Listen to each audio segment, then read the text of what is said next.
Okay, that's enough of a break. Back to explaining comics. Poorly, of course. Supergirl, the Maiden of Might, the Girl of Steel, the last daughter of Krypton, Superman's cousin. And I have no idea where to start because, like most DC characters, even her mainline comics version has like 3 different iterations that are now all canon, I think. I could talk about the Woman of Tomorrow storyline that the movie was formerly subtitled after, but that might give too much of the game away about the movie. I could talk about the time she was a shapeshifter from a pocket universe or an Earthborn angel instead of a Kryptonian, but that just feels like it's muddying the waters. I could talk about the fact that she, and presumably Superman, have an uncle named Cruel, but that doesn't really matter at all beyond making me irrationally angry.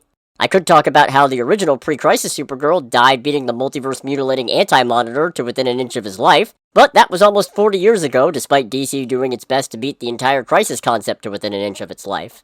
Maybe I'll get to all or some of these things eventually, but for now, I guess I should stick to the basics. So yeah, the most well-known iteration of Supergirl is Kara Zor-El, who hails from the Kryptonian city-state of Argo City. Unlike most of Krypton, Argo actually survived the planet's destruction. At first. But sadly, a combination of radiation poisoning and space debris left Kara the only survivor, due to being sent away on a rocket her father built. Sound familiar? Despite being born before Superman and remembering him from when he was a baby, some form of stasis pod or other time shenanigans usually results in her being physically younger than him, which tends to complicate their family dynamic. And due to the tragic nature of Argo's destruction, more recent incarnations tend to be less well-adjusted than Superman, to put it mildly. Kara actually remembers Krypton from its glory days, as well as the family and society that was lost in the Cataclysm, so she typically has more difficulty settling on Earth. Hell, her new 52 version was actually a Red Lantern for a while.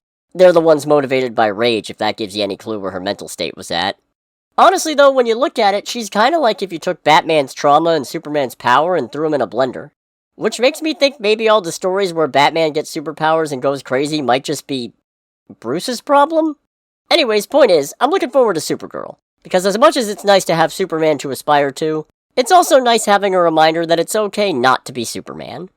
Next week, I've got an idea, and it's a bad one.